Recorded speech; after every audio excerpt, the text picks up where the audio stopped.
excuses, just follow the commandments, nothing less. Times get hard, but your brothers you can call, come together, be on one accord. Times get hard, these heathens finna get their judgment, just remember, vengeance is the Lord's. Oppression make a wise man mad, that's why I'm curious. Why the fuck my people love the enemy, they should be furious. Most High in Christ, the UPK revealed the mysteries. The white man, the devil, this murderer in history. Tell me I'm lying and I'll show you in the Bible. Tell me I'm lying and I'll show you in the Bible. Tell me I'm lying, I show you in the Bible. Cross around our neck, you worshiping them idols or a graven image. Wait a minute, I'm just kicking facts. That Stockholm syndrome got you loving massa. Even whipped out backs, living that same thing in the shoes of a priest in the streets. Where we go and teach our people demons. Wanna get us caught up in the belly of the beast where we lust and we feast with the evil. And I know you're angry, but do not commit a sin. Just remember, endure to the end. When times get hard, be perfect, cause it's worth it. Must endure through these curses we oppress. Times get hard, don't follow no excuses, just follow the commandments, nothing less. Times get hard, but your brothers you can call, come together and just be on one accord. Times get hard, these heathens finna get their judgment, just remember that vengeance is the Lord's. Rose out of concrete, Pinto, Shadrach, Meshach, and fire my feet. It's no retreat, no coward on my DNA. Got speed when the enemy say, let me lay the stumbling blocks out in the rain with coins, house in the furnaces, and when I'm hot sauce. Skip to my loo when the nail cross. Rose out of concrete, Pinto, Shadrach, Meshach, I'm a feet. It's no retreat, no coward on my DNA. Got speed when the enemy say, let me lay the stumbling blocks out in the rain, lose 4 points, house in the furnaces, and when I'm hot sauce. Skip to my loo when the nail crosses. I paid the cost, was afraid of loss. Say so deep, crisscross for the floss. We just not cut from the same cloth. Just from the week, you better sow. You see harvest coming, hope you wayside of something. Unchoked out by vines and weeds. As a juice every 12, watch company. Take the road less travel these corner streets, cause possibly aristocracy or atrocities commonly make it hard to see. Walking carnally, got stumbling drunk on the Dollar Tree. So about to be, so robbery. Looking for reciprocity. You reap what you sow, treat lightly. Cause times get hard. Be perfect, cause it's worth it. Must endure through these curses we oppress. Times get hard, don't fall, no excuses, just follow the commandments, nothing less. Times get hard, but your brothers you can call, come together and just be on one accord. Times get hard, these heathens finna get their judgment, just remember, vengeance is the Lord's.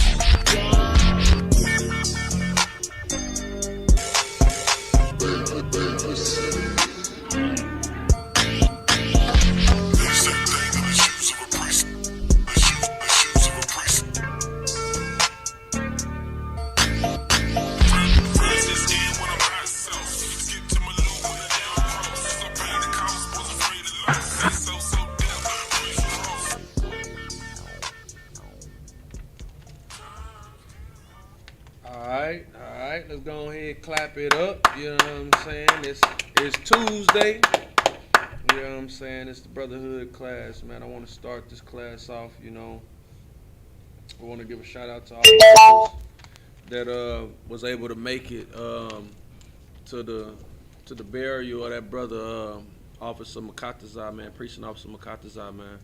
You know what I'm saying? Rise in power again, brother. You know what I'm saying? It was an honor to serve in the Lord's army with you. You know what I'm saying? Right. You know what I'm saying? May you rise again in power, my brother. You know what I'm saying? But, you know, without further ado, today's class, you know what I'm saying, again, is the Brotherhood class.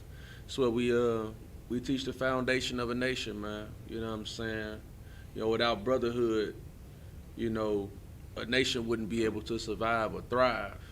You know what I'm saying? Hell, without brotherhood, a nation wouldn't be able to exist in a certain established cohesiveness without it. You know what I'm saying? And this is what brotherhood is, man. It could be a weapon, but that weapon is double-edged. So if you got good brotherhood, a good quality weapon, it'll help you maintain throughout, the oppression of your enemies.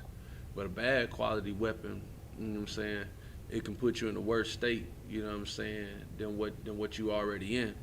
So today's class is kind of going. Well, you got something to add in? You got something to say? Sir, I got you. Oh man, no sweat. Today's class is kind of gonna be over. A time to be quiet, and a time to speak.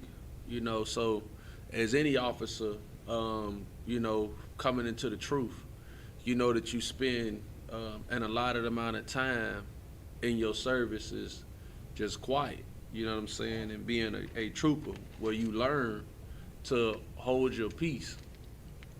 You learn, you know what I'm saying, to kind of be quiet and see how things are operated. You know what I'm saying? See what there is to say, what you can say, what you can't say, what you should say, and what you shouldn't say. Which, in the black community, in the black, Hispanic, and Native American community, we feel like, all the time is a time to speak. All the time is a time to run your mouth or to say something abrasive to a brother or to a sister. We most often, try to think of the most hurtful thing to say about or toward or against somebody, and it's just not always the time for that. Sometimes it's a time to be quiet, and you learn that, throughout your troopership. For the most part, you learn it throughout your time of being your tenure here in the school, because it's not all the time that the generals and the captains come out and say things. And when they do come out and say things, they make sure to not to say the wrong thing. Especially like during that time with when those other Israelites or whatever the hell they were went and did the shooting over there on the East Coast, and then Commander General Yohana, when he began to speak, and his words were they were so seasoned and so poised, it was like, God damn, this is the type of leader that we serve under, one who understands the nature of conversation and knows how to speak and knows when to speak. So that's pretty much what this class today is going to be over. You got something out? Yeah, I'm gonna just piggyback off what you've been saying. Like brotherhood is like the glue to our nation. You know what I'm saying? And without that glue, we fall apart. You know what I'm saying? So that's why we have to, as a nation, you know what I'm saying, be cognitive of what we do, like this listening, what we say, how we act. You know what I'm saying? Like everything doesn't require an individual action or a speech from anybody, man. Sometimes you just have to stand down. You know what I'm saying? And you learn that discipline here in the ISUPK. You know what I'm saying? It's a lot of things that's going on in this world that, you know what I'm saying, we as individuals, in the school want to say something about. You know what I'm saying, that we may have our own opinions about, but, you know what I'm saying, we wait and we seek counsel, and we wait till our heads say, this is what it is, you know what I'm saying, and we don't go out and blurt out anything that's gonna hurt our nation or hurt our school, you know what I'm saying? That's right. Because we have to, like I say, we are the examples in the nation right now, you know what I'm saying, and on this earth. So we have to live by that standard, you know That's what I'm right. saying? And that's all I gotta say right now. Yeah, Most High in Christ, because what you're saying is absolutely on point, and that's something that I got into a bit of a conversation with a brother regarding. He wanted me to come and sit down and do a podcast with himself and maybe some other people, and I let him know, I could do the podcast, and that's no problem. But now, if it's regarding, controversial topics, I'm a young officer, so I'm not going to get on there and just talk out the side of my neck, regarding something that, because I represent something that's bigger than myself. So when people see me on there, you know what I'm saying, I'm not going to be my slave name. I'm going to be Priest and Officer Uriah. And that means something to me. So for me, being Priest and Officer Uriah, no, I can't just go get on your podcast. We're gonna have to, lay down what the subject matter is. I'm gonna get counsel regarding the subject matter. I'm gonna get the UPK stance on it, and then that's where I'm gonna be at, regarding the matter, because the men that I represent above me, I'm not gonna shame them just to be, or for my own glory to be on a podcast just to, speak my mind. But that leads me into my first scripture. You know what I'm saying? This is what the brother couldn't understand. You give me the book of Ecclesiastes, chapter 3 and verse 7. God, this is the book of Ecclesiastes, chapter 3, verse 7. A time to rend and a time to sow. Now, there's a time to tear something apart. There's always a time to, like, if there's a young brother, and you know what I'm saying, he a little bit too rambunctious, you know what I'm saying, and you might have to check him, you might have to tear him down. There's a time for that. Read on. A time to keep silence. No, you missed that second part, and the time to sow. And a time to sow. And there's a time to build that brother back together. You know what I'm saying? And that's manifold, because that could be for clothing, or you could use that, as far as a person. There's always a time to check somebody, and then there's a time to build them up. Read on.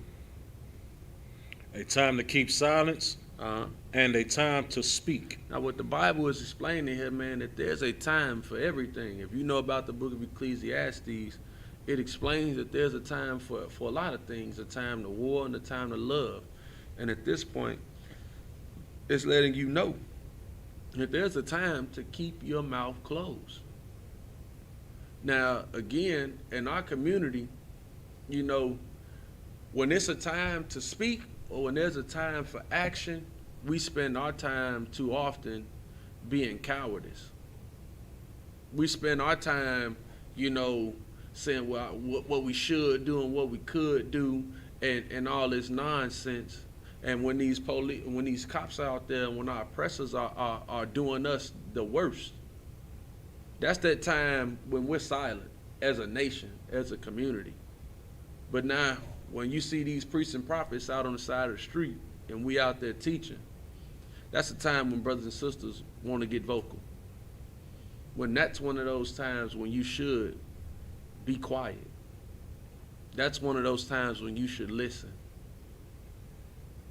Too often, again, like I say, we feel like because society today lets your opinion be what matters in this place, which why social media is such a thing and why it's so prevalent in our community, especially for the things that people have to say personally.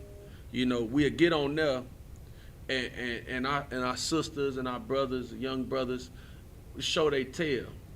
You got so much to say about everything that goes on in this place, man. But really, it's a time to close your damn mouth. It's a time for you to be quiet. And again, like I said from the beginning, with young officers, most officers, captains, and generals, we all had that time. Took them 90 days.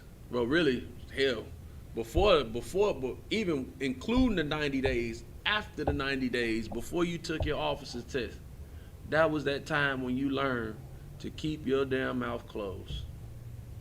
That's when you learn, let me sit back and listen and learn. Because not everything that I have to say, it ain't important.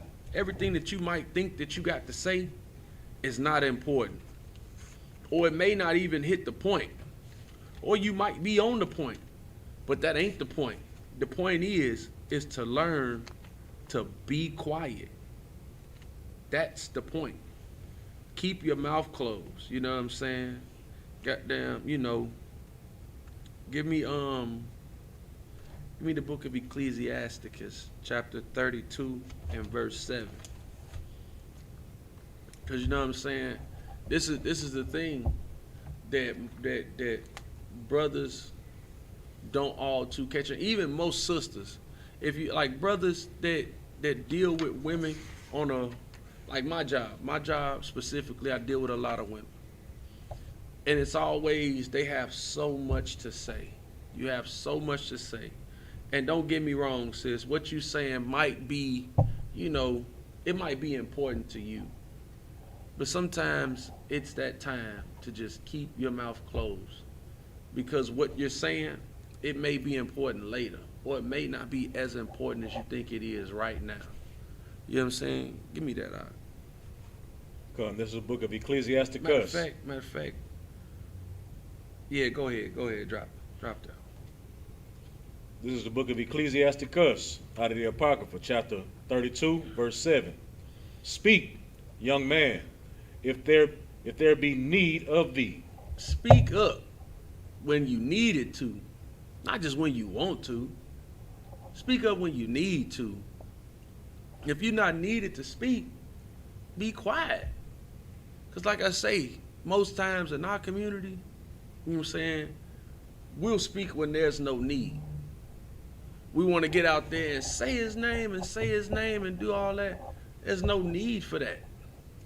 Because when it's time for us to speak, like when the brother is getting choked out on the side of the street, when you should be speaking up, when you should be taking action, you quiet. You got your phone out, you videotaping, you talking on the sideline, but then you not taking too much action. You know what I'm saying? You got something you was about to say? Yeah, I mean, it was lucky for me. Like you were saying, when the brother or sister's getting choked out or being slain in front of your face, that's when you pull out your phone and don't say nothing. Mm-hmm. You know what I'm saying? But that is the very time that you're supposed to risk it all. Right. You know what I'm saying? That's how you show your brotherhood or your sisterhood, by putting your life on the line to save that brother or sister's life. Right. You know what I'm saying? Like, here we are again. You know what I'm saying? Another one of our brothers just got slain in the streets while everybody got their phone out. You know what I'm saying? Got shot in the back. You know what I'm saying? I don't know if he's still fighting for his life, correct? Yeah, he's still fighting for his life. Jacob Blake. You know what I'm saying? But, all those people out there, man, should have had a voice and could have prevented that.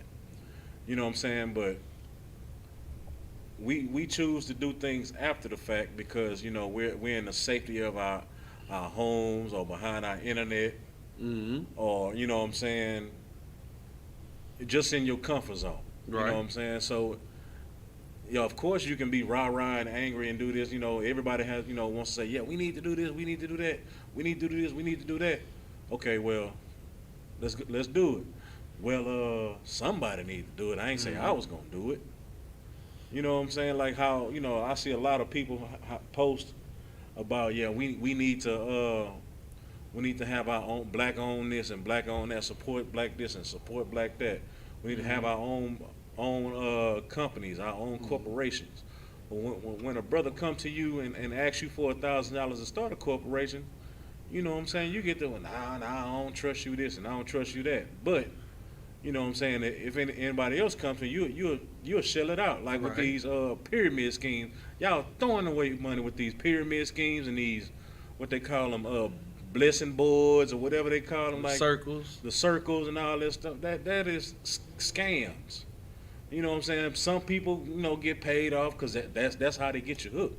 Mm-hmm. And you know what I'm saying? They want you to have somebody to right. Okay, I know he got paid. I know him personally, I can do that with him. I can do this. But you know what I'm saying? We have to. You know what I'm saying? If somebody say something that if they need something, I want to start a business. Okay, well here, brother. I don't have 1,000. Well, here go 300. Right. You know what I'm saying? But that goes into this other scripture I got. I got a precept on that. You know what I'm saying? Right. Because they'll talk bad about a brother like you or me. But go ahead, give me Ecclesiasticus chapter 11 and verse 7. All right. Give me that, man. This is the book of Ecclesiasticus, out of the Apocrypha, chapter 11, verse 7. Blame not before thou hast examined the truth. See, all too often, man, before we actually know the full extent of the matter. Like in I just quote the scripture. You know what I'm saying? It say, "Hear thee the conclusion of the matter." Right. Hear the whole conclusion of the matter. So a lot of times, before we actually understand things or know the full extent of an issue, we already got our fingers pointed. We already got something negative to say, something bad to say.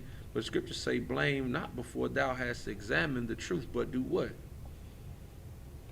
Understand first. Understand first. First get some understanding. First try to examine the issue or examine the matter. If your brother come to you and want to ask you to do a startup with him, hear him out first. And then you can do what? And then rebuke. And then rebuke. See, this is the problem. See, we don't all too well know the whole story of matters. Again, like I say, what we have an infatuation with is just being heard. I think that's pretty much that's like the going argument in a home between a black man and a black woman. Am I right or wrong? Right. And one party always want to have the last say. That's it. You know what I'm saying? Because the belief is the person that has the last say is which one's point has gotten across. Uh-huh. You know what I'm saying? I want to get my point across to you so I can let you know that this is how I feel and this is what it's gonna be. That's right. You know what I'm saying? That's right. And that causes discord between you and your husband or your wife, your family or your friends, your co-workers, your nation. Right. You know what I'm saying? No, but read on. Here's some more. Come. Verse 8. Answer not before thou hast heard the cause. Like you'll get somebody, man, they come up to you to say some stuff and they in the middle of talking and now it's hold up. Well, let me tell you how I'm thinking. Let me tell you how I feel. Man, not all the time do your opinion matter. Sometimes it's a time to just be quiet. Sometimes it's really just a time to hear somebody out. You know what I'm saying? Like, we don't give each other enough time to be heard nowadays, man. We don't give, like, something so beautiful that's taught here in the school, and a lot of y'all, if you ever gotten counsel from the captain in your zone or even the general, he can be in the middle of speaking, or if you have something that's so pressing that you got to get it out, they are so kind enough, so humble enough to say, go ahead. No, finish speaking. My bad. Did I cut you off? Go ahead. Because before they begin to speak, they have understood that I can't give you my ruling on this matter. I can't give you sound counsel without actually hearing everything that comes from out your mouth. So now when I answer you, I'm going to answer you being educated by not only my own past experiences or previous conversations with other people, but I have to go based off what you're telling me. So they don't answer before they've heard the cause. And the thing is that what young brothers have to understand is that this is a skill. This is an art that you have to learn. Like when I first came into the school, I would see brothers having a conversation and immediately I would want to go engulf myself in the conversation. But that might not have been my time to come up and speak. A lot of times you get told, hold your point. Right. Stand down. No. I understand. I got you. Now listen to me.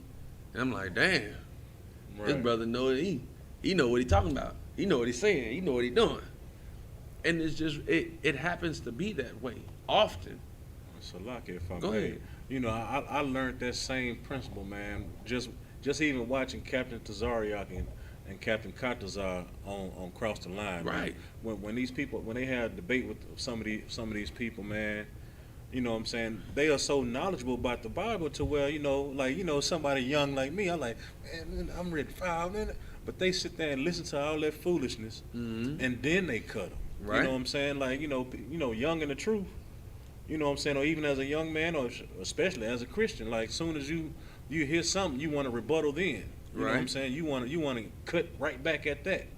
You know what I'm saying? Hear the whole thing, and get their point across. You know what I'm saying? Because sometimes, somebody may say something, you know what I'm saying, and it may not come off how they meant. Right. You know what I'm saying? So just hear the whole thing out. Then it's like the scripture say. Then you rebuke, and then you will get a whole lot of understanding. Both of y'all will get a whole lot of understanding once you listen throughout the whole thing and then examine, then rebuke. You know what I'm saying? You want me to finish reading that, sir? Yeah. Give me down to verse 9. Yeah, we'll continue to read that, but take me down to verse 9 if you could. All right. The rest of verse 8. Neither interrupt men in the midst of their talk. See, again, that's what we're saying. When you see two brothers having a conversation, man, don't come just strive yourself in their conversation. Sometimes it might do you well to listen. Like I remember during the times of the barbecue, you know what I'm saying? I would just happen to fall into conversation. It's just, I don't know what they're talking about. And I'm not going to ask, hey, what y'all talking about? No. I'm just going to hear the matter. And if it concerns me or if I have some input, I'll find out later as I begin to listen. I mean, it's just that simple. Sometimes it's not a time for your input or your opinion.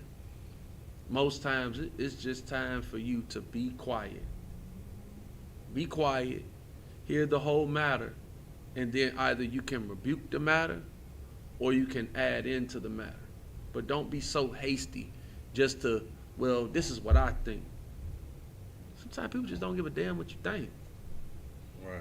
And that serves as a big issue here in this society. In this world that we live in right now, for you to tell somebody, I don't give a damn, I don't care what you thinking about. I don't care what you're talking about. What you have to say, it is of little regard to me. And that causes an issue. That causes a big issue here in today's society, man. But a lot of times, that's just what some people need to hear. Like even sometimes, some of you sisters, you might have a husband that's at home, and you might think that what you have on your mind is just so pressing, and he need to hear it. But I'll give you a secret. Sometimes he just don't give a damn what's on your mind. Right. Sometimes he just really what you have to say, it just means little to nothing. And often it's just some trumped up thought you got in your head that you might just need to keep to yourself, man. Right. Mm. Go ahead. I learned this at a very young age, man. I think the younger generation today, I think they have a real big problem with it though, because I teach school also, and I can be talking to another teacher, or I can be talking to another grown up, and a kid just walk up and just jump in the conversation. But when I was coming up, you know what I'm saying, if two of anybody talking, you know what I'm saying, and you would catch one of them hands that had like 5 rings on them right in your lip. Good night. You know what I'm saying, for butting into a conversation that had nothing to do with you. Good night. You know what I'm saying? And most of the time when you do that, you know what I'm saying, and then when you interject, you didn't even hear the whole thing that they was talking about. Good night. You know what I'm saying? And that's how a lot of mess gets started too. Oh yeah. You know what I'm saying? Because you can hear two people, you can be at work and you can hear your supervisor and his supervisor talking about somebody else, and then they're like, well, I don't think John can do this. You know what I'm saying? And then you go back and tell John, man, they about to fire you, man. They say, man, you can't do the job. 10. You know what I'm saying? Read verse 10 real quick. Verse 10, my son, meddle not with any matters, for if thou meddle much. Read that again. You said any. Read that for me. Slakia, meddle not with many matters, for if thou meddle much, thou shalt not be innocent. Don't go around getting yourself involved in other people's mess, in other people's conversation. You just going up hearing gossip just to go gossip. Because now when you meddle much, you ain't going to be what? You shall not be innocent. You shall not be innocent. You ain't going to be innocent of it, because now you know, and now you going to be spreading it. So now if JoJo finna get fired, it's just as much your fault. JoJo finna get fired, and he gonna act like it to you. Cause man, how you know? And man, you need to mind your business. Right. Sometimes it's just better for you to mind your business. Now keep going. Good. And if thou follow after, thou shalt not obtain, neither shalt thou escape by fleeing. And you ain't gonna be escaped by fleeing, because you dibbling dabbling in everybody's mess too much. Don't be that way, man. Sometimes it's just time to be quiet. Sometimes stick to yourself. Sometimes, like go to Proverbs. Give me Proverbs chapter 17, verse 28. Cause this is the thing, man. People don't understand that it's an air about you know people always got that stigma against the quiet types. The quiet types, they might be crazy. Mm-hmm. Quiet type, he might be thinking of something on his mind. But guess what they say about the quiet type in the Bible? Give me that. This is Book of Proverbs, chapter 17, verse 28. Even a fool, when he holdeth his peace, is counted wise. Even a fool. So maybe the person you seeing that's got his mouth closed, he might be a fool, but you won't know it, because everything that he got on his mind, he gonna keep it to himself.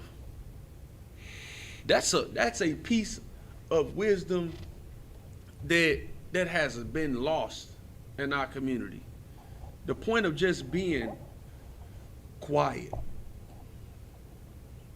Just the point of there's a certain air that comes with being quiet. There's a certain respect or a certain regard that people have with quiet people. Hence the term, the quiet type. Right. You wouldn't even call nobody the quiet type if it wasn't just something about a person that just, they sitting over there quiet to theyself. There wouldn't be a thing if there wasn't some esteem to being quiet. And the scriptures say that even a fool, when he holdeth his peace, he's counted as wise. Not because what he might be thinking of might be so intelligent, but because he didn't show everybody that he was an ass. Salakia. Yeah. He didn't preface to everybody that I think I know something, because nobody gives a damn about what you think you know, because you'll learn something by being quiet, which again, you do your 90 days in here and you get in all black, your duty will be to hold your peace. Go ahead, Ak, you had something. Yeah, man, a lot of women and a lot of men, they talk themselves out of situations if they would just be quiet. Uh-huh. You know what I'm saying? Like you probably done talked yourself out of job or whatever. Especially like if you find interest in a young lady or a young man. Good night. You know what I'm saying? And then you go up there and meet, he quiet and blah blah this, and you find interest in him. You go talk to him. As soon as they open their mouth, some bull come out, and you be like, oh man, God, oh man, like you was cute until you open your mouth. Good night. You know what I'm saying? I was gonna date you until you open your mouth and start talking. Good night, bro. You know what I'm saying? Because you talking about foolishness. You know what I'm saying? And that's how it be. That's most of the time. Right. That you don't really know. Man, Christ said this. That's what Christ said, man. When he was battling the Sadducees and the Pharisees about the disciples not washing their hands, man, Christ said, it ain't what comes into a man's mouth that defile him, but what defileth the man is what comes out. So a lot of times you kill yourself by the things that you say.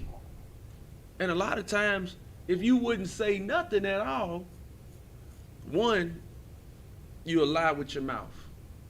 You'll confess the lust of your heart with your mouth. You'll damn near you'll commit so much sin with your mouth that it's just like, you better off being quiet.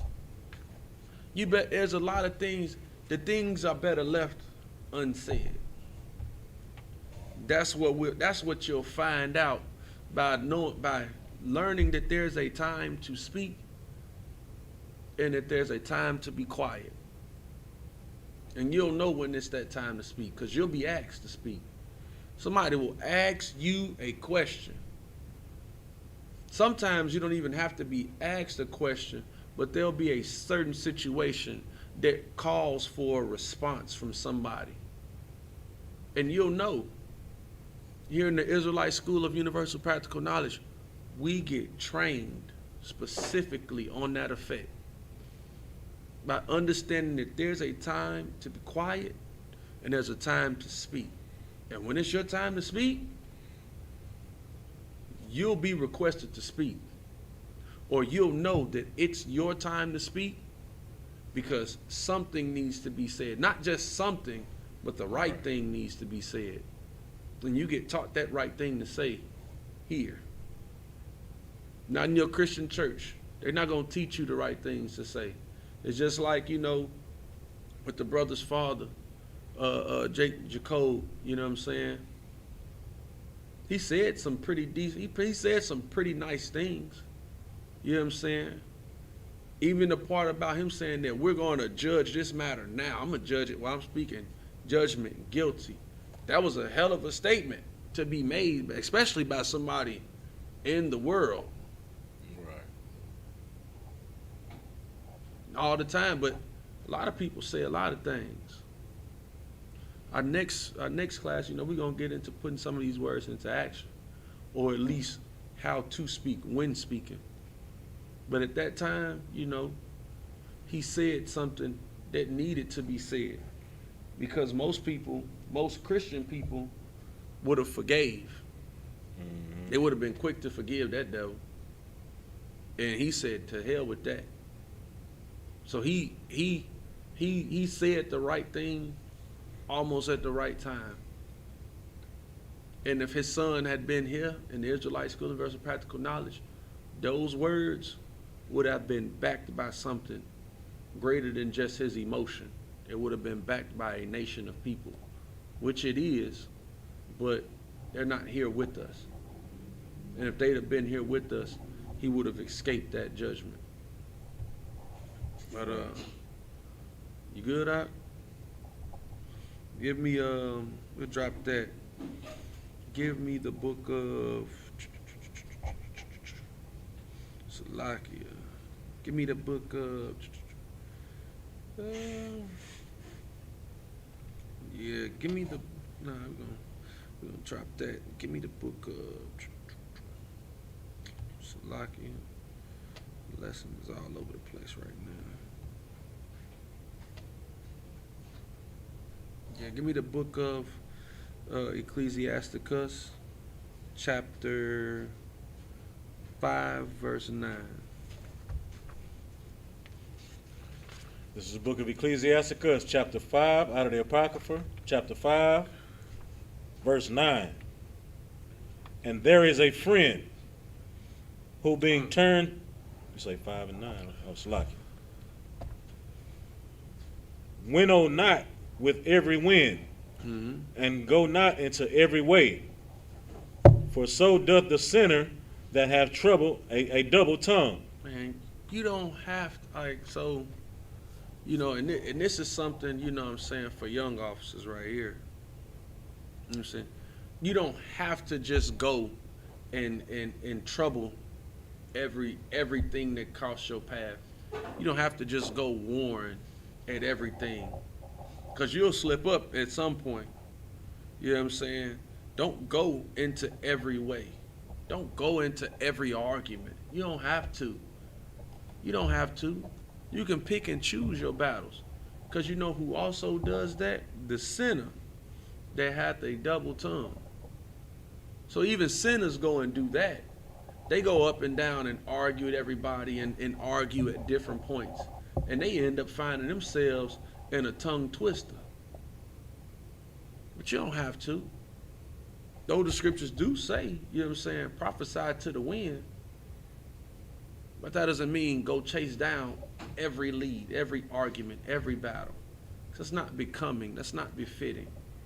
Because there's always a time. Christ said this as well. Don't cast your pearls unto swine.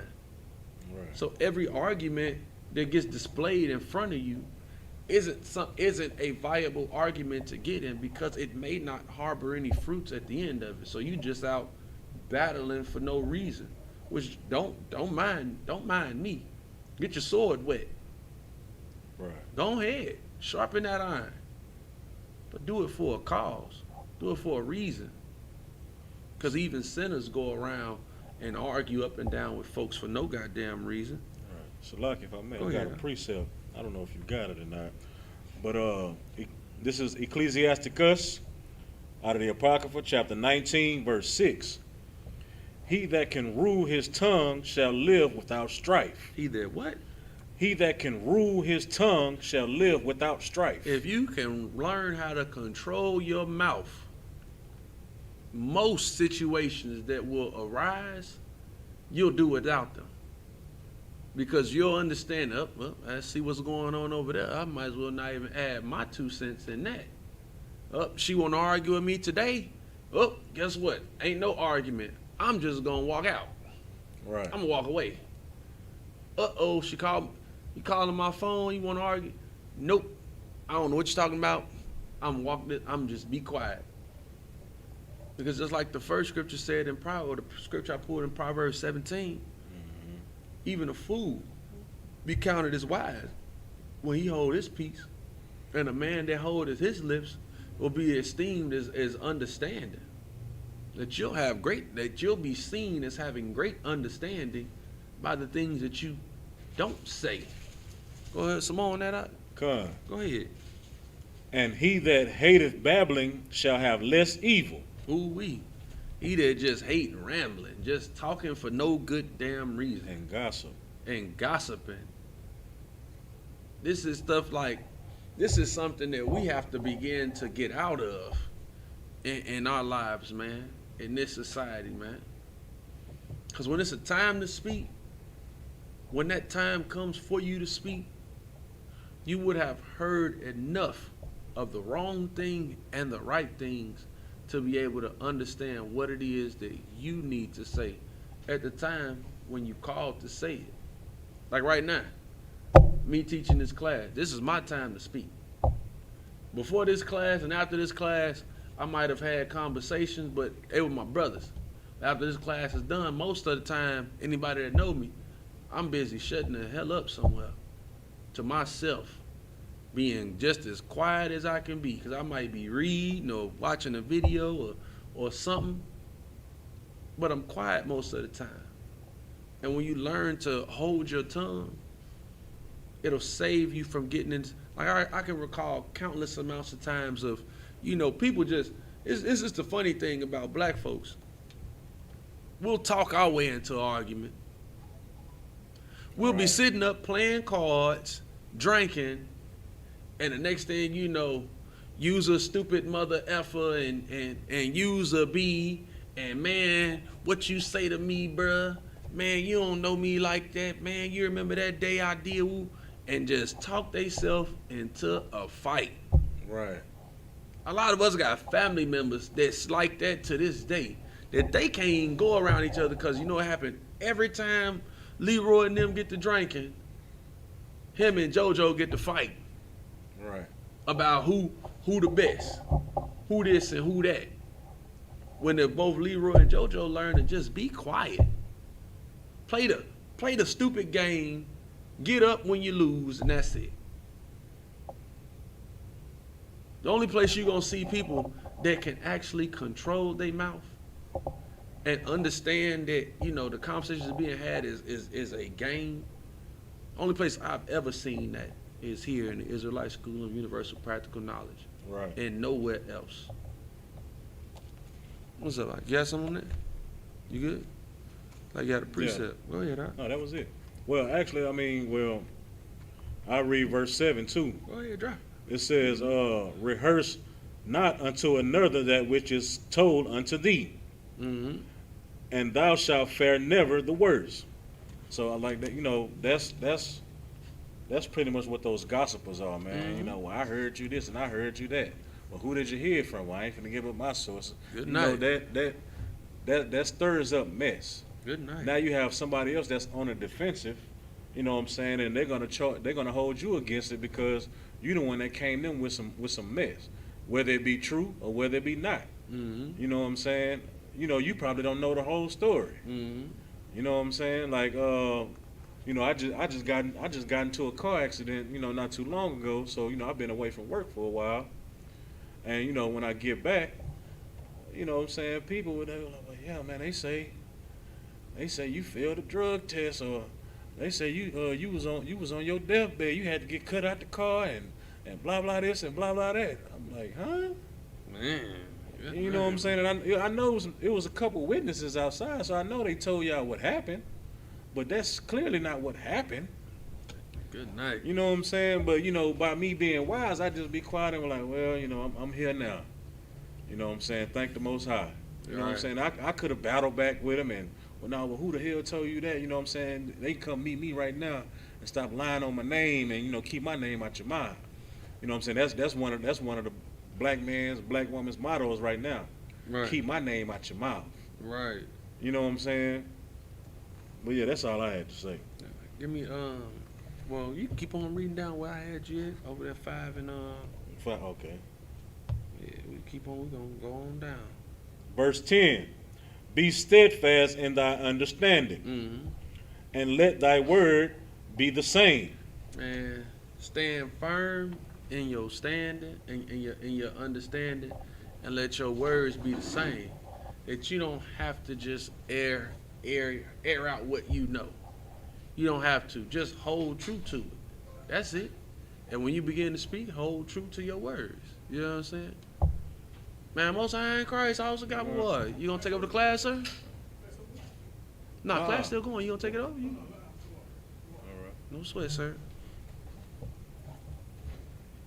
Yeah, what was we at?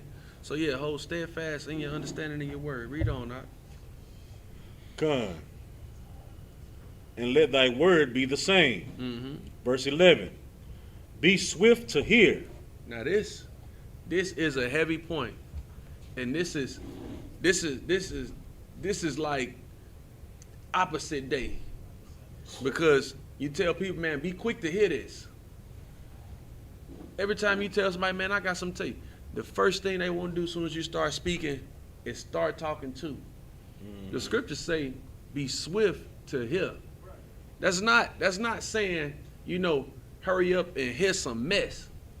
But the quicker you begin to hear somebody speak, is the quicker you gonna understand that all they doing is talking mess. You can get to the case in point quicker if you close your mouth. Read on. Oh, you got some on? You got some on it? No, I just want to just say a little. I'm not gonna say a proverb, but a little old saying that I use coming up. But you got 2 eyes, you got 2 ears, and you got 1 mouth. So that means you're supposed to look and listen twice as much as you speak. Damn right. You know what I'm saying? And that's all I had to say. But we gonna continue with the scripture. Mm-hmm.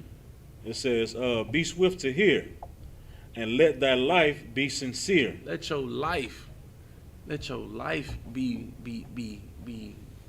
precious. You know what I'm saying? Like if you sincere in your word, like you mean you real, like you really about, like you really caring. You know what I'm saying? But care for yourself though. You know what I'm saying? Like a lot of times, you know, when we get into things, it's one because we don't listen, and then we don't regard our life as sincere. We not real. Like everybody want to be a real nigga, man. Being a real nigga, you get yourself, you pick and choose what situations you want to be in. Being real ain't got nothing to do with, you know what I'm saying, being out there selling dope or shooting guns. That don't make you a real nigga. A real nigga understands that when situations arise, this got something to do with me or this does not.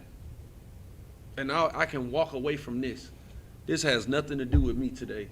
This doesn't concern my family. This doesn't concern my brothers. This don't concern nothing with my life. That's being a real nigga. A real nigga use his ears, and he understand when some mess about to come around. Read on. Come. And with patience give answer. And with patience. I mean, don't be so hasty just to, tell somebody what's on your mind. You heard what it is. Like, there's a lot of matters. Like, people call my phone and they'll talk to me regarding, some stuff that's going on in they life, and before I even speak, I let them talk all the way out. And if I have an answer, I'll provide it. Sometimes I don't. Sometimes I'm like, hey man, that sound messed up. I think what you should do is get off the weed and call the closest captain to your city. Because I don't have the answer, but I'm pretty sure that brother does. That's my answer to you. They be like, damn, well, I don't know. I don't know if I'm going to do that. But they ain't even heard the conclusion of the matter. They ain't even heard how the brother can actually help them. All they heard was UPK. It's like, to hell with that. I ain't doing that. And it's like, hey, you know, the Most High in Christ. I ain't tripping. It don't hurt me none. But what does hurt is when people have, like, and what kills me is the thing that we learn here to do with people outside of here, they do not regard to do the same thing for us in the school. Because they'll outright judge the matter or judge everything that we stand for and everything that we speak about before even actually hearing how it can help save the community. Hearing how it can help you progress as a man. Or hear, like, brother get on the internet and say, sisters need to cover their tail up. First thing they thinking is, hey, Most High in Christ says she in the spirit. She clapped. But anyhow, the sister, they'll be like, hey, you know, well, you womanizing or you misogynistic. But no, the brother is actually showing you how much he actually care about you to tell you to cover yourself up. But they don't even hear the conclusion of the matter. The first thing they go to is, oh, well, y'all in a cult. What does a cult have to do with you being naked, half naked on the internet? That has nothing to do with that. Those two things don't even cross. But that's how much we don't care to listen to one another. That's how much we don't care to regard the sayings that people actually, the wisdom in the mouths of the priests and prophets of the Lord. We don't have a care for it. But you know what we do care? We care about Cardi B saying, shake that, pop that. That's what we care about. That's what matters. We care about Lil Pump or whoever is the best rapper that's out, whatever rapper they like that's getting high. We care about the drugs that he talking about. We'll listen to that. We'll listen to some mess way quicker than we'll actually listen to something. And I don't like to use this word. Y'all know I don't use this often. We don't like to listen to things that will actually edify you, educate you. We'll bypass that. We'll regard that as less than nothing. But your music or your influences, the words that they speak is just so powerful. It means so much in this place. And those are the people that's causing the confusion. When they speak, that's not a time to be quiet. When your influencers or your rappers speak, that's a time to say something. But this is nonsense. But we'll get into that next class. We got some more on that? I think I got down to like 13. Con, verse 12.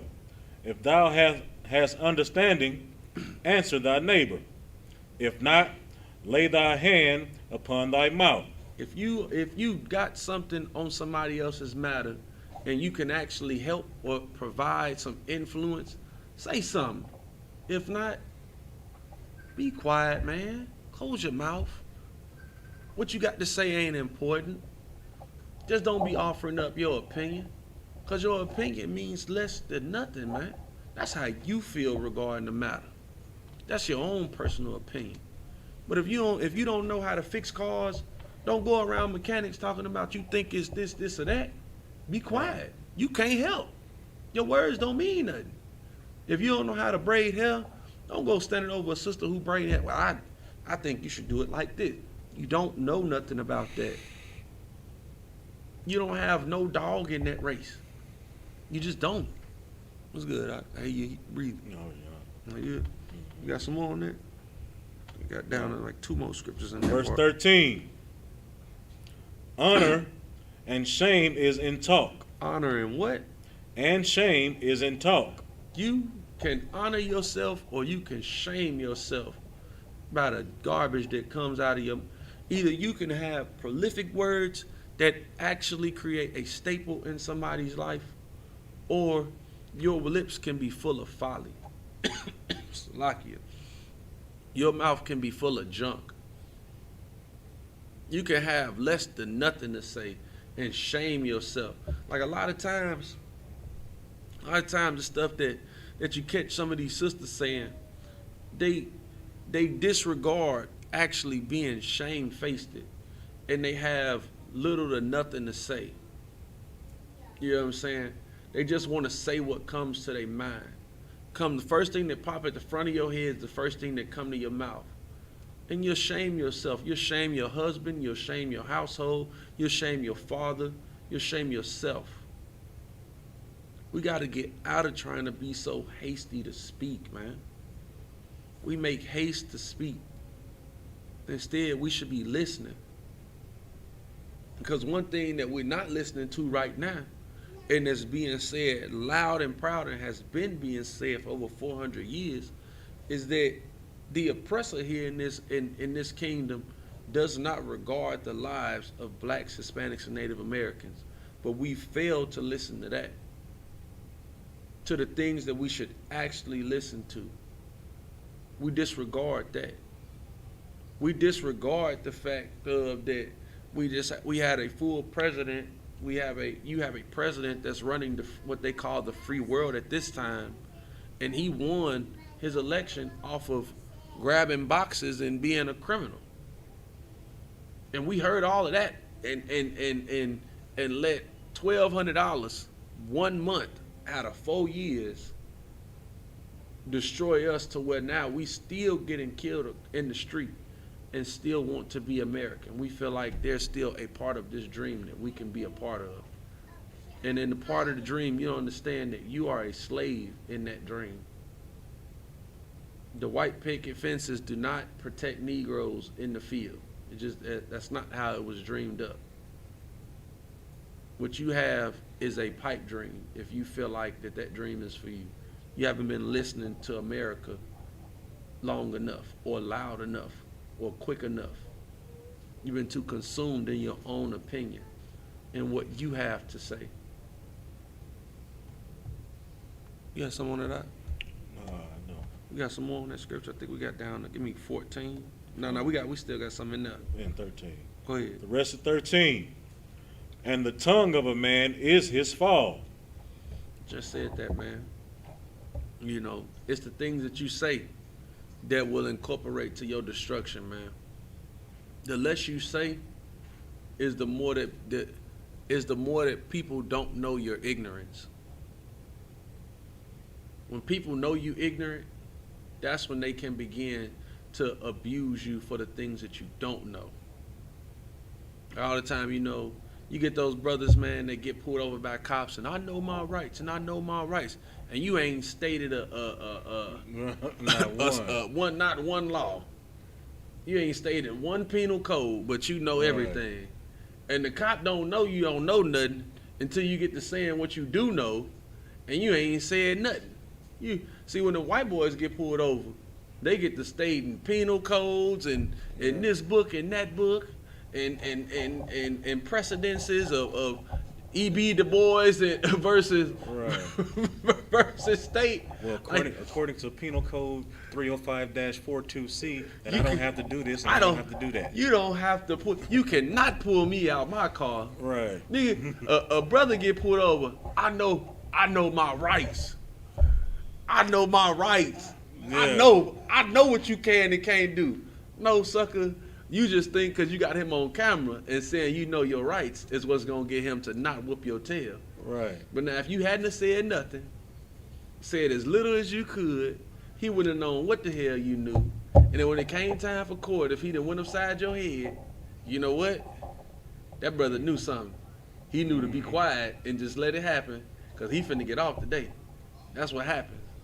But them brothers that got them loud mouths, the ones that usually get, and I mean, I'm sad to say it, but usually the brothers that get roughed up, man.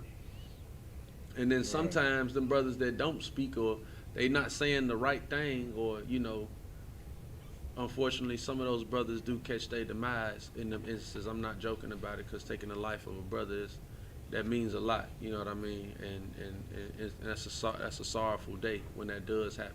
But, you know, in those instances, sometimes it's what you don't say, more so how you act, is what can be the difference of what can happen to you in those instances. But give me You want 14? yeah. Come, verse 14. Be not called a whisperer, Uh-huh. and lie not in wait with thy tongue. So don't be called a whisperer. A whisperer in this instance is like a gossiper, like he said, going behind people's backs. That's like talking behind somebody behind their back. Don't be no whisperer, man. And don't catch a reputation like that. That's such a vile reputation. For you to be somebody who knows things about people, or you don't even know anything, and then you just going to go tell people what you think you know. So then when you get confronted with it, it's, oh, I didn't say that, or ooh, I never said that. That's not what I said, but it is what you said. You told it to him, and then he told it to him. And how I know you said it, because you told me about them. That's how you get that reputation of a whisperer. Time, man, when you hear something, keep it to yourself. It ain't got nothing to do with you. Got to be spreading that news. Don't get called a whisperer.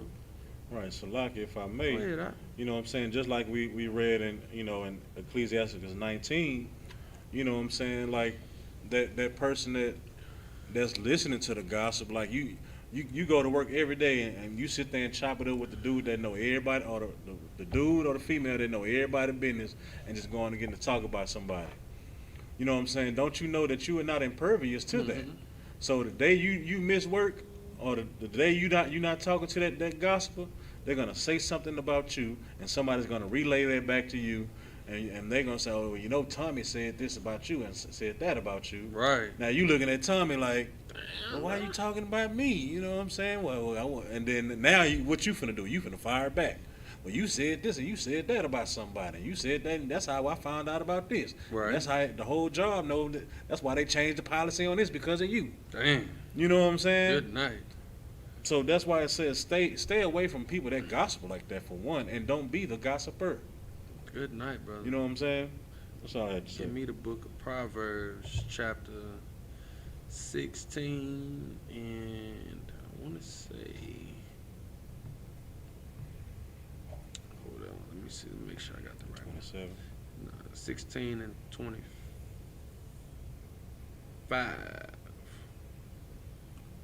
This is the book of Proverbs, chapter 16, verse 25. There is a way that seemeth right unto a man, but the end thereof are the ways of death. See, there's a way that seems, oh man, I probably should have had you. Yeah, no. Salakia. I didn't mean that one. Let me get Proverbs 30 and 5. Salakia. I'll tweet. That's some other stuff. We'll get into that another day. Yeah, Proverbs 30 and 5. This is the book of Proverbs, chapter 30, verse 5. Every word of God is pure. Nah, not that one. Salakia. I got a lot of, I keep a lot of lessons held down. Give me 1 Thessalonians chapter 4 and 11. Salakia.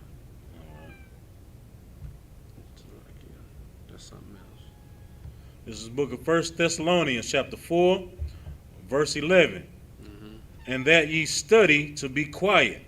See, that's something that's hard to understand, especially when you're not in the Israelite school of universal practical knowledge. See, in that Christian church, that whole house we call the Christian church, a woman can get up, speak her mind as much as she wants to. She can whine and she can cry. A brother can get up and confess lies about being every wicked and disgusting thing, and sometimes some of that ain't even true. You just got up to say something. Like, you know what I'm saying? Here, we make it an effort for people to, what the scripture say, can you repeat that? And that ye study to be quiet. I mean, how does one study to be quiet? Anybody? You know how somebody can study to be quiet? Practice. You do what? You practice. You practice to be quiet. That's something that's so unfathomable that it only exists here in the Israelite School of Universal Practical Knowledge. Right. That you actually practice closing your mouth. I mean, it's a known thing that when you first enter the school, what you have to say, be it as important to you as it just is because you just came out the world. You have so much to say. There's a time and a place for it. But sometimes you study. A lot of times you study to be quiet. You're going to go through times of hold your peace, Ot. Hold your peace, sis. I get you. I know you want to say something, but hold it. Just sit on it. It's all right. It's okay. No sweat. I got you. We hitting the point, and we don't need your input is not necessary at this moment. Or when you're at camp, and you're on the side of the post, and you in all black, and you can't say nothing, but Cap up there going in, and you got something that you just want to say on it. That's your time to be quiet. You studying to be quiet. And in that same time, you learn so much in you being quiet. That's the one thing that people don't really catch, is that the time that you spend being quiet, that's your time to learn. The scriptures say, at a time when you thought that you should be a teacher, that's your time to be learning. That's your time to be a student. You think you know so much, but you would know more if you would practice being quiet. Just like Go ahead, Ot. like Dragonfly Jones. Yeah. Silence. That's it. You know what I'm saying? You'll learn to be quiet, and it'll do you good. It'll do you a whole lot more. See the difference between us and these. What's up? Second. No sweat, sir. Come. You know what I'm saying? The difference between us and these fake Israelite camps, they'll let anybody get up there and speak. They'll let you get up there and talk. They'll let you get up there and run your mouth ignorantly. But not here in this house. You're going to learn these breakdowns. You're going to learn what to say. And you ain't going to learn it through talking. You're going to learn it through shutting your mouth, being quiet. You ask a question, and you get your question answered. It can be a back and forth thing depending on, the situation or the area or the environment of the conversation, depending on its nature. But for a lot of time, your first times in the school or when you come into the truth, it's for you to be silent, for you to learn this thing, study to be quiet. Go ahead, Doc. There's some more on that. Come. And to do your own business. And to mind your business. Be worried about everything that's going on, because everything that's going on don't concern you. Sometimes it just don't. And you got to be all right with that. And if you're not going to be all right with that, then this place may not be the place for you. If you can't mind your business, if you can't mind what you have to do, mind your work, this may not be for you. But that is something that helps brotherhood flourish, when people can begin to mind their own matters. In our communities, how they say, what it is, I heard it through the grapevine. Right. You be done heard somebody else's business, and you see somebody arguing, the first thing, hey, what's going on with them? Mm-hmm. What's going on with them down there? What's going on with them? Don't care about what's going on with them down there. It may not be concerning you. That may be a personal matter. And then also this as well, sometimes you keep personal matters personal. You keep them in between you and the person that the matter is with. Because that's what helps keep down gossip. That's what helps keep down the things that people can say about you if there is an air of gossiping around. These are the things that you keep personal. Not saying keep stuff hidden, because now you can't sin to yourself and think God ain't gonna know. You can't think that the Most High is not gonna seek judgment on you. But if there's just matters that you have that's amongst you and your household, sometimes some things are better left that way. There's some more on that. I think there's some more on that scripture. Con. And to work with your own hands, as we commanded you. All right, that's it on that one. But you got a precept you got to pull right there. Give me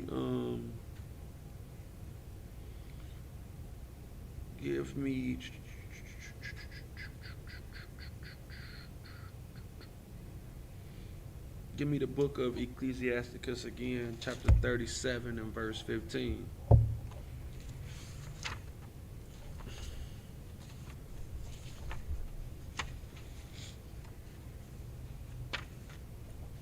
This is the book of Ecclesiasticus, out of the Apocrypha, chapter 37, verse 15. And above all this, pray to the Most High. Man, go ahead. That he will direct thy way in truth. And see, this is the thing. You know, if you're a person that can't control yourself, ask the Most High to control you. That he direct your way in truth. And what that means is, you know, that when everything that you do is going to be regarding the law, statutes, and commandments, and doing everything to be, how do you say, to be, I don't always use it, but to be neighborly, to conduct yourself in a way that shows that you have manners, you know, in a way that's becoming of a man or a woman. You know, you ask the Most High for this. You ask him that, so he directs your ways, since you obviously can't. You don't know when there's a time, you know, when you should open your mouth and speak or when you should be quiet. So you ask the Most High for it, man. Go ahead. Verse 16. Come on, verse 16. Let reason go before every enterprise. Man, let there be reason. Do everything with a purpose before everything that you do. Everything with a purpose, man.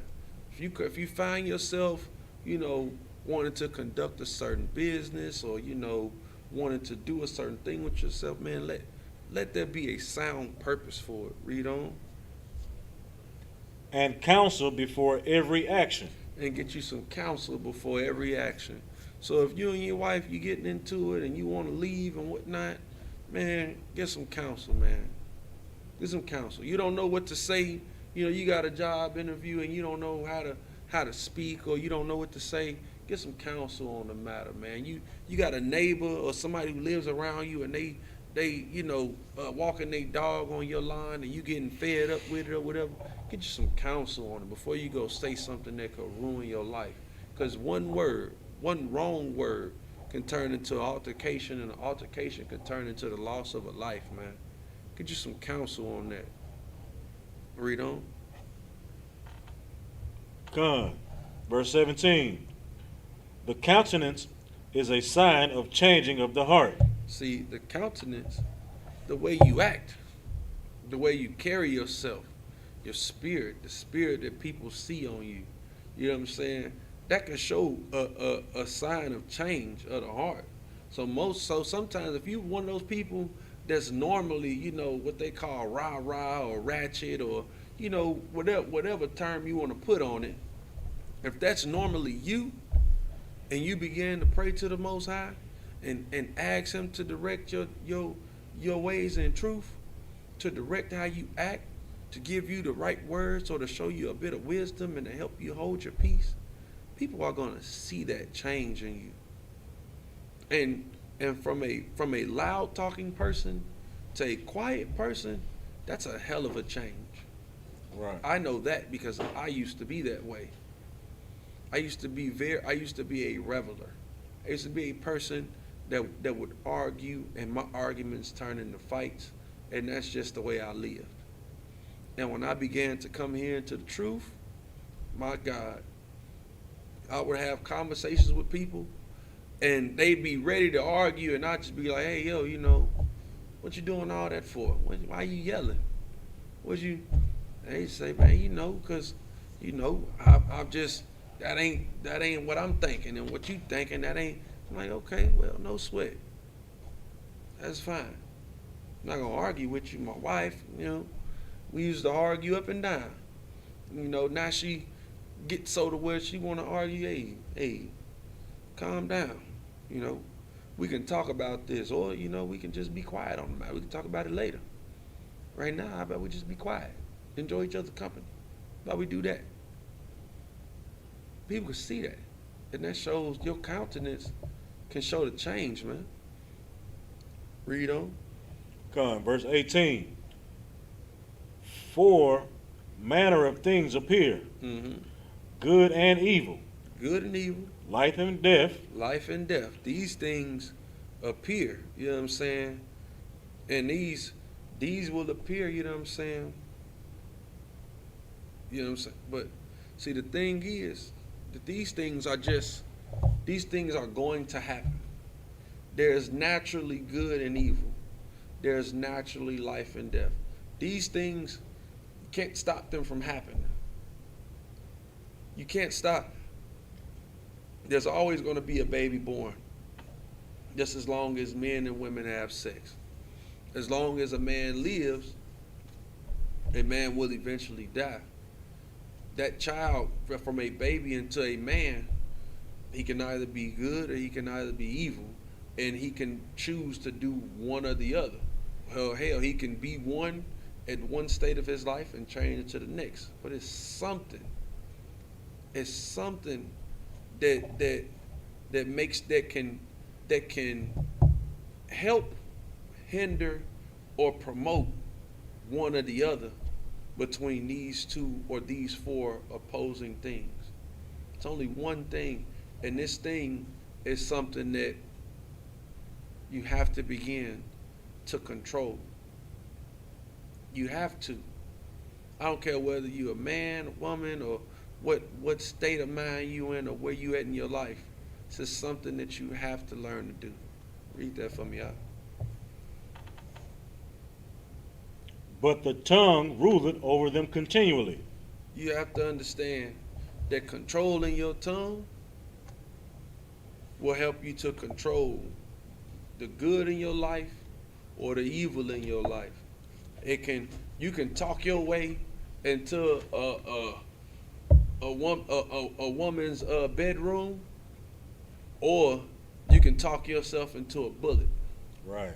The tongue rules over all, and it's funny. It's not funny. It's kind of coincidental that the Lord aligned that scripture in that way, because when you understand that you can seek out the good things in life and you can be quiet and watch what you say to people, or you can be just as rambunctious and as lively as you like to be and not regard, the people's feelings with your words, with how you speak.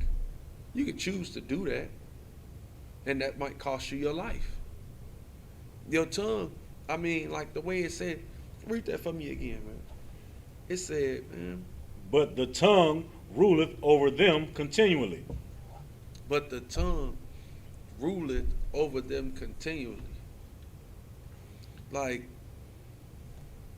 I never looked at it like that until receiving, but it was just like, damn. The tongue can control life and death, and it make you wonder, like, how? How can your tongue control life and death? Well, somebody had to say hi at one point. Right. For your mother and father to lay down with each other. Sometimes, brother get into an argument at the club, and that's the last argument he ever had. Mm-hmm. You know what I'm saying? Sometimes, somebody can tell you something good, you know, regarding yourself, or somebody can just tell you an all-out lie, and that lie turn into more lies and lies turn into more, and then you know somebody received that judgment from the Most High. All right. So like if man, 2 words can kill you, Yeah, or save your life. yeah, Just imagine you in the club, somebody step on your shoes, or you step on their shoes. Say, man, bro, you just stepped on my J's. You can either say, man, F you, yeah. or you can say, my bad. Damn. My bad or F you can either kill you or save your life. God damn. Now, if you say F you, guess what's gonna happen when you get outside trying to go to your car? Man, that dude, man, he got me messed up. You know, he ain't finna play me and mess up my shoes. Damn. He gonna have to see me after the club. Good night. You know what I'm saying? Versus, oh, my bad. You know what I'm saying? Give him a napkin so he can wipe my man. Matter of fact, man, I got you on a drink. My bad. Like I was, you know, trying to get to the crowd. I'm tripping. My bad. Oh, you good, bro, man. It's nothing. You know what I'm saying? Just the fact that you acknowledged your fault, you know what I'm saying, saved him from killing you. Right. You know what I'm saying? Now he has mercy instead of him seeking vengeance. Right. You know what I'm saying? That's all I had to say. Nah, man, Most High crazy, because what you're saying, that's so heavy. I mean, like I say, the way that the scripture worded that, it's Right. just like, God, dog, whoever thought that your tongue actually rules most of your life by Right. what you do say and what you don't say. You know what I'm Right. saying? Like, there's a thing that you can do in your life, and one of them, it's probably the one thing that most people don't wake up and actually realize that, you know, if I get up and I don't say anything today, Right. how can this affect the way that my day transpires? And when I do speak, I speak not that many words. First thing people gonna ask you is, what's wrong with you? That's gonna be one of the Right. first things somebody say to you. When you say the least amount of words you've ever said, I'm okay. No, thank you. They get to say, man, what the hell? What is up with him? Why are you feeling? Are you sure you okay? Yeah. Or you just look up, shake your head, put your head back down. Just be quiet. I mean, like, if you just try it for a day, try to just say the least amount of words, and think of the things that you'll hear from other people. Like, if you have, like, now, don't get me wrong, now if your job, like my job, requires me to speak, I don't speak too much. I don't, because my job is shrouded around crypticism. You know, there's certain things. Well, my job is kind of like that. You know, it's a customer service job where letting the customer speak, get their words out, and then speaking briefly to resolve an issue. That's what I do. So it requires me to listen a lot. So honing in on that skill of being quiet, listening to the completeness of a matter before giving a judgment or an answer, you know, or hearing somebody out and figuring out whether or not I can help them. That's a part of my job. So it's something that not only did the truth help tailor me to get into, but it's one that helps to bring it full circle back into me living my life as a priest. That it helps with my priesthood. You know what I'm saying? Just being quiet and listening. That's a major part of life. Being able to hold your peace and answering direct to a point. It makes not only for a better conversation, but it also helps for better problem solving. Or it helps for better, you know, problem avoidance by what you do and what you don't say. Give me the book of James. Salak, if I may. No, go ahead. Before you do that, go ahead. You know, like the control of the tongue, like you say, can either kill you or save your life. You know what I'm saying? Like when you read the book of Proverbs, you know, chapter 6, you know, when it explains about the 6 things that the Lord hate, Where it 3 say? of those things involve your tongue. Where it said I pull it? You know what I'm I'll read saying? it for you. Tell me where is it? This is Proverbs chapter 6, verse 16. 6 and 16, I got you. This is the book of Proverbs, chapter 6, verse 16. These 6 things doth the Lord hate, yea, 7 are an abomination unto him. All right, keep A going. proud look, a lying tongue, That's 1. and the hands that shed innocent blood, a heart that deviseth wicked imaginations, feet that be swift in running to mischief, a false witness that That's 2. speaketh lies, and he that soweth discord among brethren. And that's 3. Good You know what I'm night. saying? That's 3. That's 3 of the things that 3 of the 6 things that the Lord hate. You know what I'm saying? When you don't know how to control your tongue in a righteous way. You know what I'm saying? So not only are you severing ties or a bond with your brother or your sister, you are pissing the Most High off. Man, right?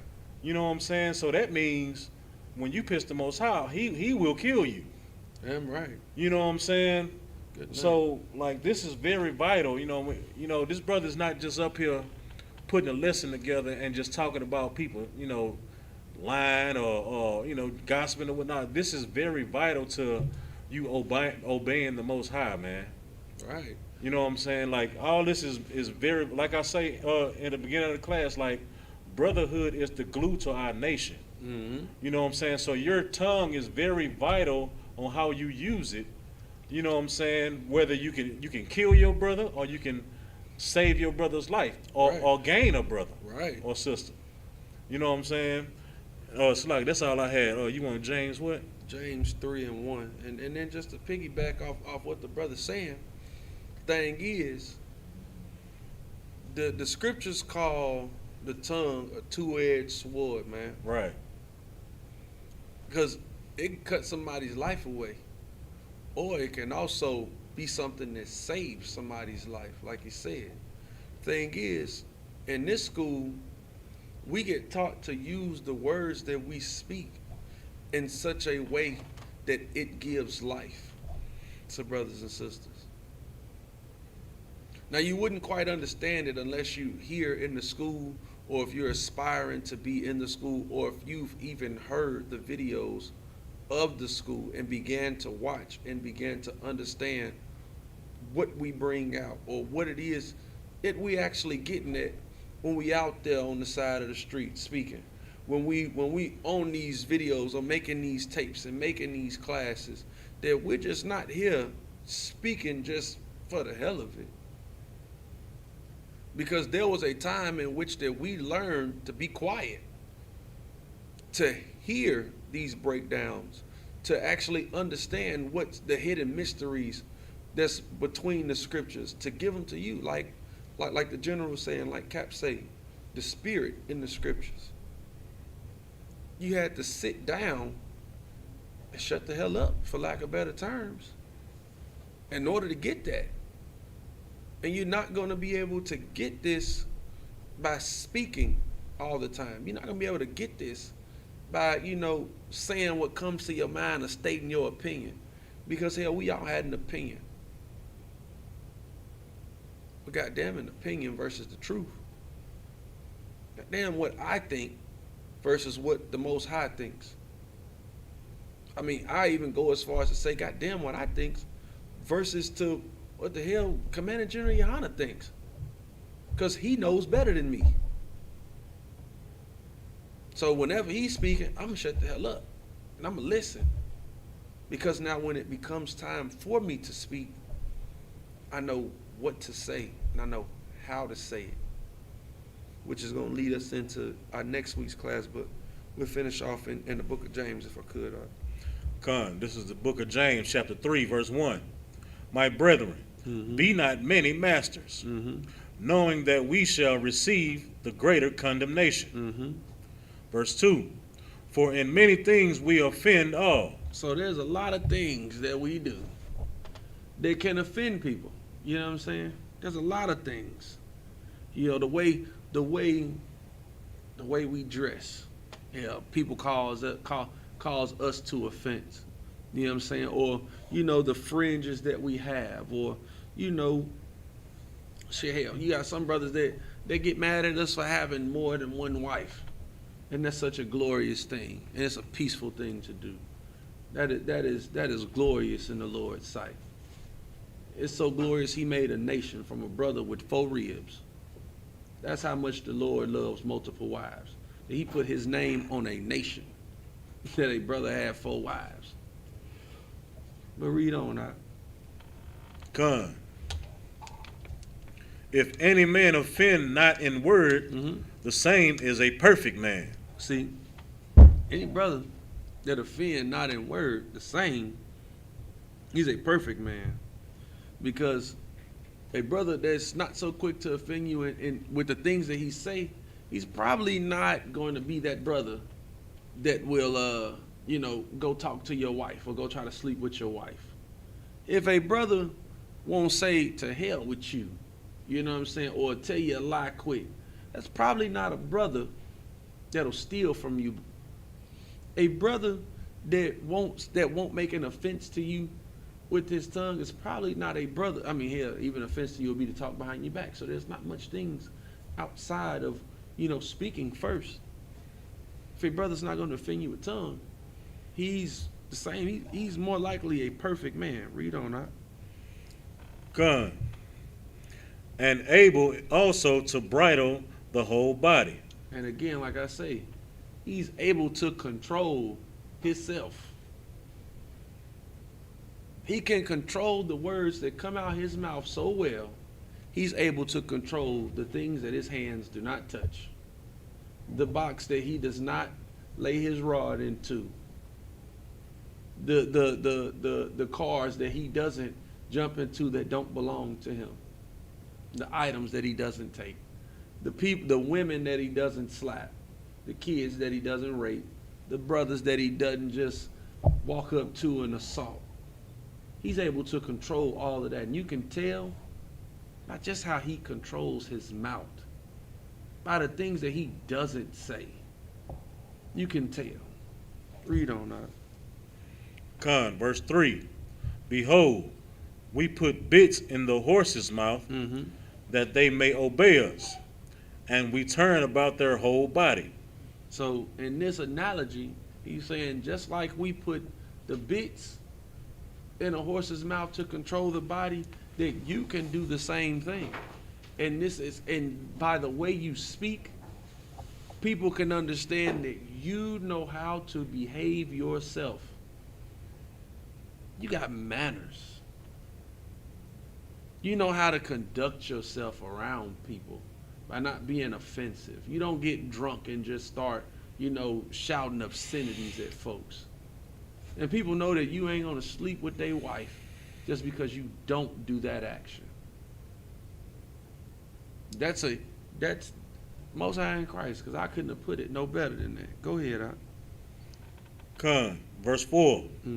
Behold also the ships, which though they be so great and are driven of fierce winds, yet are they turned about with very small helm, whithersoever the governor listeneth.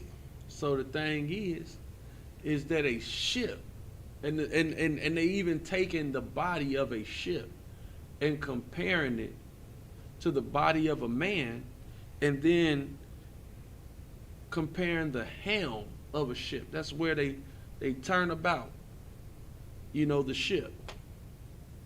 So that the ship is even controlled by something so small that your body can be seen to be controlled by the things that you say from your mouth. If your daily conversation is talking about what another man's wife looks like, then what you would and what you wouldn't do to her, chances are you're a brother that sleeps with other brothers' wives. Right. And I don't even have to see you do it or know that it's true. But if all you talk about is somebody else's wife and how good they look and what you would do, I know you're doing it with somebody. May not be that brother's wife, but I know you're doing it with somebody else's wife. If all you do is sit up and talk about smoking, how you roll blunts and how you roll joints and how you hit bowls and all this, chances are when the weed come around, you smoking. Because you can't control yourself. You can't even control your talk. You can't even control your speech. That's how into it you are. If all you talk about is robbing, chances are you're a thief. Then when you get the chance or the opportunity to steal, you can't control yourself. Just look at how you speak about it. Look at the nature of your conversation. It's so offensive. All you do is talk about stealing and theft and just sinful, disgusting, vile things. So chances are you're a disgusting and vile person, man. Read on. Oh, you got someone? No. Go ahead. Verse 5. Even so, the tongue is a little member, and boasteth great things. Even so, your tongue is probably one of the smallest parts of your body. And it boasteth great things. Oh, I've done this, that, and the third. I've slept with this girl, that girl. I've robbed this and that person. Your tongue does all of that. Your tongue tells on you. And even at times, people can tell when you're lying about this stuff too. So even people will lie about things that they haven't done with their mouth and swear up and down that it's the truth. But you got to learn to control that tongue, man. It'll keep you from doing a lot of these things, man. And you'll talk your way away. You will avoid certain things by controlling your tongue, man. Read it. You got someone out? Are you straight? No. Go ahead. Read on. Con. Behold, how great a matter a little fire kindleth. You can start. Your tongue can cause, like I say, discourse amongst men. You can destroy. How about this, man? Think about how many wars that have been started over just something that somebody said. Right. Think about how many beefs in neighborhoods that we all have grown up in that just were started by the things that someone. You got 20-year, you got 30-year-long wars in Chicago. That if you ask right now, what is it about? Half the brothers that still fighting the wars don't know how it started, but it could have been something as small as, yeah, man, I mess with your girl, bro, man, I beat you down right now. Just something that somebody said. Just think about that. Think about think about your life. That when your mother and your father got to fighting and your mother told your father, hey, you're no good, nigga. I don't want you to stay here. Get out of my house. And you ain't seen your father since. That's just putting it close to home. That's how close. If this was a lesson that was learned maybe 20 some odd years ago for some of us, 30 some odd years ago for some of us, 40 and 50 some odd years for a lot of us, where would we be at as a nation right now? Think about if, before you came into the school, or if you're not in the school, what you said to that girl, 3 years ago when she aborted that baby. You ain't nothing but a hoe. Right. That ain't my baby. No, dog, you slept with her. You slept with her. And she went and got the abortion because she was mad at you. Think about where lives could have been or where lives could be if we all knew how to bridle our tongue or control it. Think about what actions you wouldn't have committed if you didn't say, man, I'm down, I'm game, let's do it, let's go. And you wouldn't have gotten in that car and went to go, be in that shootout. If you wouldn't have said, yeah, man, I know a lot of people. Think about, you probably wouldn't have picked that bag of weed up and sold that, man. Just think about that. how much control you would have had over yourself had you just controlled the little thing, the small thing. If you could have controlled it in your life. We got some more on that. I think we got this whole chapter, like James chapter 3. We got a whole lot in it. Right. Verse 6. Mm-hmm. And the tongue is a fire, a world of iniquity. Mm-hmm. So is the tongue among our members. So here's the thing, man. So your tongue is a fire, a world of iniquity. Your tongue, it can cause a whole lot of discourse, a whole lot of wicked, a whole lot of evil. That's your tongue to your life. You know how many girls said, "Yeah, I'm about that life," and got in a room with a brother, and then got to drinking and then got raped. Think about what wouldn't have happened to a sister had she not said she was about that life. Think about how many brothers would be alive right now if they just wouldn't have said that one thing. If that one thing didn't come out their mouth, how many brothers would not be in the cage or a grave right now? Right. The tongue is a fire, man. A world of iniquity, a world of sin can be plastered by your tongue, man. You can put yourself in a world of trouble by the things that you say, man. When often, if you learn to be quiet, how much trouble you would have saved yourself, man. Right. You got something on there I can see you say? Con, to touch on the point you mentioned earlier about, how, when people use their tongue, when you're drinking, somebody that drink too much, a lot of people say that, the truth come out when you drink. Right. You know what I'm saying? So you get too drunk to where you start saying, well, I never did like you and blah blah this and blah blah that and this and that. So you end up fighting or shooting somebody getting killed. Well, you didn't follow one of the Brotherhood laws right there. Right. You know what I'm saying? Matthew 15 and 17. That's one of the things that we stress in this school a lot. You know what I'm saying? Because if that man didn't know that you didn't like him like that, you know what I'm saying? And it took for you to get drunk for him to find that out. Like that's a lack of brotherhood. Right. You know what I'm saying? Now you say some stuff like that. You know what I'm saying? Yeah, and you got together with him like, man, yeah, I didn't like initially I didn't like you or whatever, because of this, because of that, and y'all hash that difference out. The next time you ever so happen to get drunk, it won't be you won't have nothing to say. No beef. You know what I'm saying, man? I love this brother, man, because I told him I hate him. Right. And but we hashed it out, man. That's my nigga, man. I love him. You know what I'm saying? That's what your drunk talk will be. Instead of, nigga, I kill you, nigga, I don't like you, nigga, because you know what I'm saying, and blah, blah, this and blah, blah, that. Nigga, you took the girl that I wanted or whatever. You know what I'm saying? But if you would have went to that brother like Matthew 15 and 17 said, you know what I'm saying, somebody's life would have been saved. Right. Your ego would have been repaired. Right. Or whatever it is, man. That's all I had to say. Yeah, come on, and give me the rest of 6, and then we gonna be out with this. Con.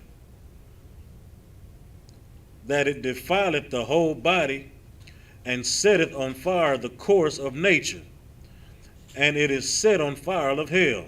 And see, this is the thing, man. Your tongue is just as bad as a fire for your whole body. It'll destroy you. And this is what we have to learn here, man. We gotta learn that there's a time to speak and there's a time to be quiet.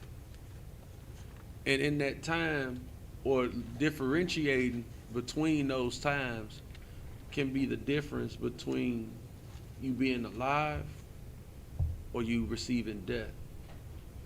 It can be the difference between you receiving a good thing or the difference between you receiving an evil thing, man. And differentiating the two, between the time to be quiet and the time to speak, is something that we here in the Israelite School of Universal Practical Knowledge have set to become masters at, man. And if you want that for yourself, stay tuned in, log in to every class, you know what I'm saying? Like, share, subscribe to every ISUPK page, man. And again, you know, like I say, we want to send prayers out to that brother's family and to the school down there in North and South Carolina, man. Yahweh Shem Thumb to all you brothers, man. And with that, we'll pass the class over to Priest and Officer Ron.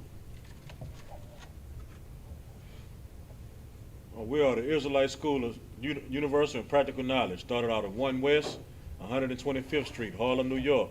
Roof a new brother and sister. When a new brother or sister comes into the school, they are off limits for 6 months. They are to be saluted only. They're here to shed themselves of the world. If they need transportation, the teacher will arrange it. After 6 months, if a brother or sister has an interest in a particular person, he or she must get permission from the heads to speak to a brother or sister. There's another 6 months in which brother and sister will court each other. After this 6-month period, brother and sister will get permission from the head to marry. Tithes, which is a commandment, out of the book of Numbers, chapter 18, verse 21, and Malachi, chapter 3, verse 8 through 10, means tenth in the Hebrew, Mayasharah, 10% of every penny of any increase the Lord gives you. Give to the Treasury Department or teacher. Priest fund, free will offering for priests, not mandatory, whatsoever amount you would like. Upcoming holy convocations is the memorial blowing of trumpets, which is the first day of the 7th month, which is Thursday, September 17th, 2020, out of the book of Leviticus, chapter 23, verse 24 through 25. If anyone wants to be a troop in the school, to start wearing all black, boots, shirts, pants, headband, and scarf. And these are the security announcements. All right. And with that, men of Israel, I imagine, I'm going to give a courteous salute to the brothers and sisters. Men of Israel, I imagine Shabbat, I imagine Barak, Yahweh Hashem Yahweh Shabbat, Yazmatah, Sar, turn to face the sisters. Men of Israel, I imagine Shabbat, I imagine Barak, Yahweh Shema Hashem Yahweh Shah, Yazmatah, dismissed.